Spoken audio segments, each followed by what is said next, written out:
সবাইকে জয় যিশু। আমাদের মহান প্রেমময় পিতা প্রভু যীশু খ্রিস্টের নামে আমি আপনাদের সবাইকে স্বাগত জানাই। আজকের এই রাত্রিতে আসুন আমরা ঈশ্বরের চরণে উপস্থিত হই এবং তার কাছে আমাদের জীবনকে সমর্পণ করি এবং তার বাক্য পাঠের মধ্য দিয়ে যাই। আসুন আমরা আজকে পাঠ করব প্রেরিতের পুস্তকে 16 অধ্যায় তার 12 থেকে আমি 15 পদ পাঠ করব। এখানে আমরা একজন স্ত্রী লোককে দেখব, তার নাম লুদিয়া। পৌল যখন সুসমাচার প্রচার করার জন্য ইউরোপ মহাখণ্ডে গেলেন, তখন সেখানে তিনি সমুদ্র পার হয়ে জলযাত্রা করে সমুদ্র পার হয়ে যখন ফিলিপিতে গেলেন, তখন এই স্ত্রীলোকের সাথে দেখা এবং সেখানে এই স্ত্রীলোকের বিষয়ে লেখা আছে। আমরা পাঠ করি 12 থেকে। তথা হইতে ফিলিপিতে গেলাম, উহা মাকিদোনিয়ার ওই বিভাগের প্রথম নগর, রোমীয় উপনিবেশ। সেই নগরে আমরা কয়েকদিন অবস্থিতি করিলাম, আর বিশ্রামবারে নগরদ্বারের বাহিরে নদী তীরে গেলাম, মনে করিলাম সেখানে প্রার্থনার স্থান আছে। আর আমরা বসিয়া সমাগত স্ত্রীলোকদের কাছে কথা কহিতে লাগিলাম। আর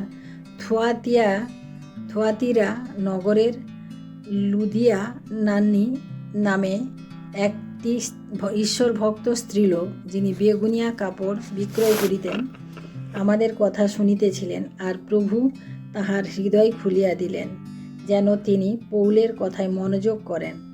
তিনি ও তাহার পরিবার বাপ্তাইজিত হইলে পর তিনি বিনতি করিয়া কহিলেন, আপনারা যদি আমাকে প্রভুতে বিশ্বাসিনী বলিয়া বিবেচনা করিয়া থাকেন, তবে আমার গৃহে আসিয়া অবস্থিতি করুন।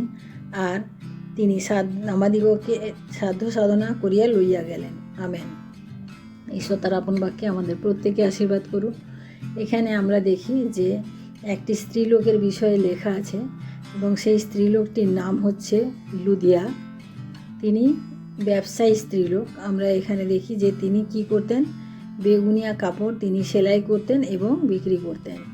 এবং দ্বিতীয় কথা, তিনি হচ্ছেন ঈশ্বর ভক্ত স্ত্রীলোক।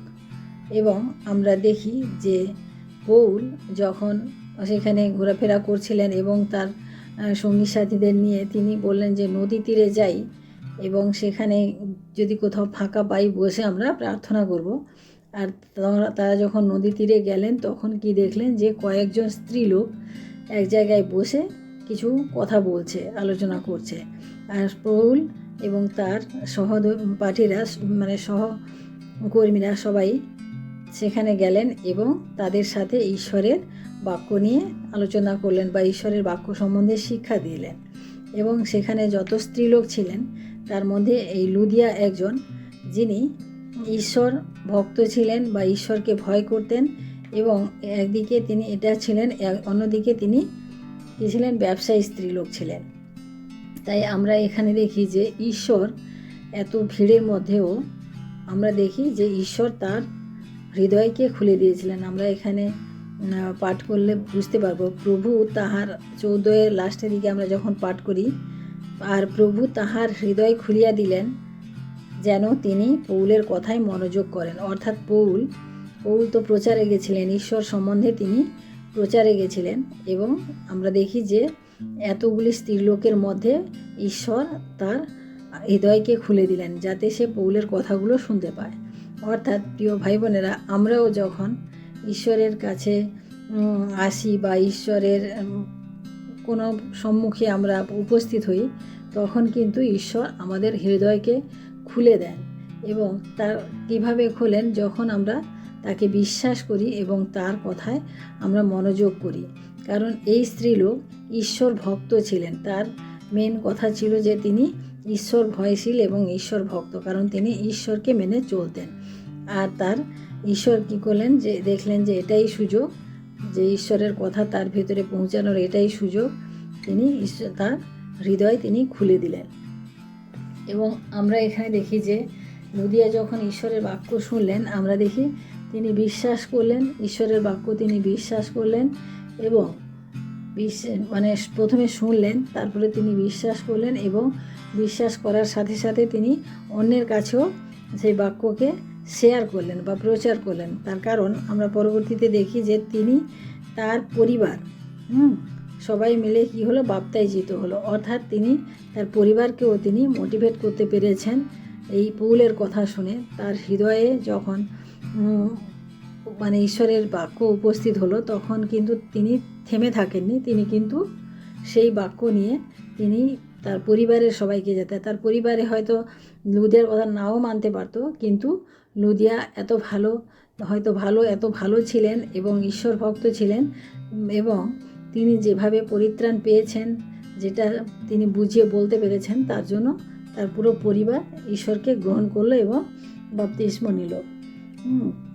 পরিবার মিলে গ্রহণ করলো এবং বাপ্তিস্ম নিল। তারপরে আমরা দেখি যে লুদিয়া এখানে কি আমরা শিক্ষা পাই, যে আমরা অনেক সময় আমরা নিজেদের পরিত্রাণের জন্য আমরা আসি, আমরা ঈশ্বরকে জানি, আমরা ঈশ্বরের শিক্ষা করি, ঈশ্বরের সাথে থাকি, ঈশ্বরের সাথে জীবনযাপন করি, কিন্তু আমরা এই কথা আমরা অন্যকে বলতে চাই না বা বলতে পারি না। কিন্তু লুদিয়া কিন্তু সে পরিত্রাণ পাওয়ার পরে, উদ্ধার পাওয়ার পরে সে কিন্তু থেমে থাকেনি, সে কিন্তু অন্যের সাথে শেয়ার করেছে। অর্থাৎ সে সর্বপ্রথম তার পরিবারে শেয়ার করেছে, তার পরিবারকে সে উদ্ধার করেছে।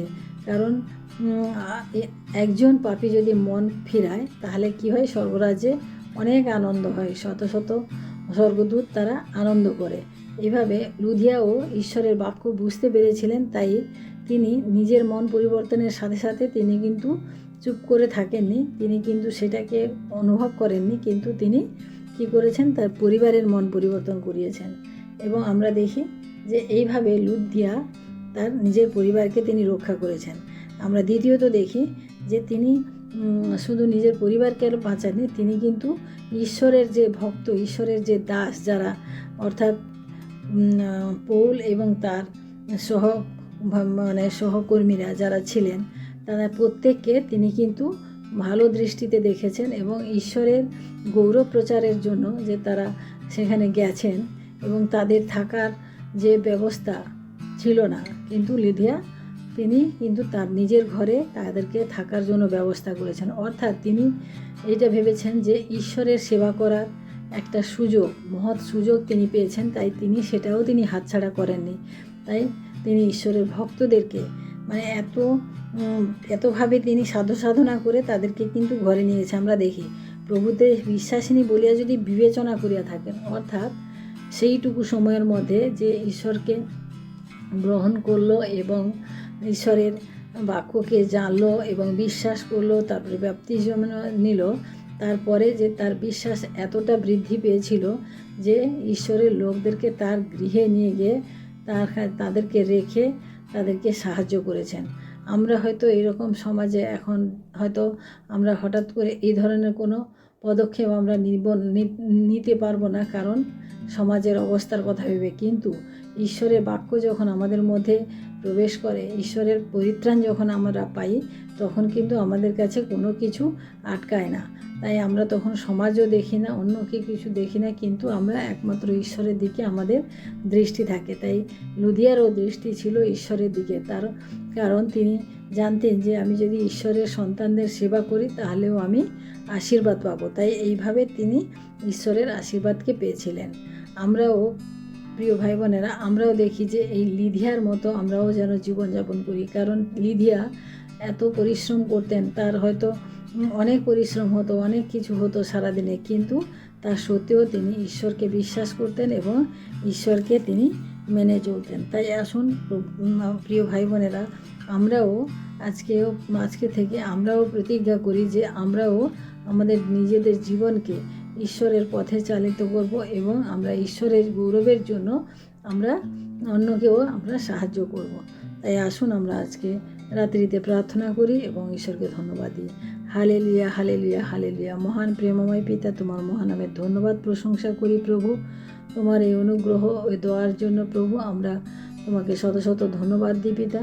এবং পিতা, বিশেষ করে তোমার আজকে যে বাক্য আমরা পাঠ করলাম প্রভু, সেই লিদিয়া একটা সাধারণ স্ত্রীলোক, যে সারা দিন পরিশ্রম করে টাকা ইনকাম করতো, যার উপার্জন ছিল একটা বিজনেস বা ব্যবসা, সেই কিন্তু প্রভুতে পরিত্রাণ পেয়েছে এবং তার নাম আজকে আমরা পুস্তকের অর্থাৎ বাইবেলের পৃষ্ঠায় আমরা পাচ্ছি এবং তার নামকে নিয়ে আমরা পড়াশোনা করছি, আলোচনা করছি।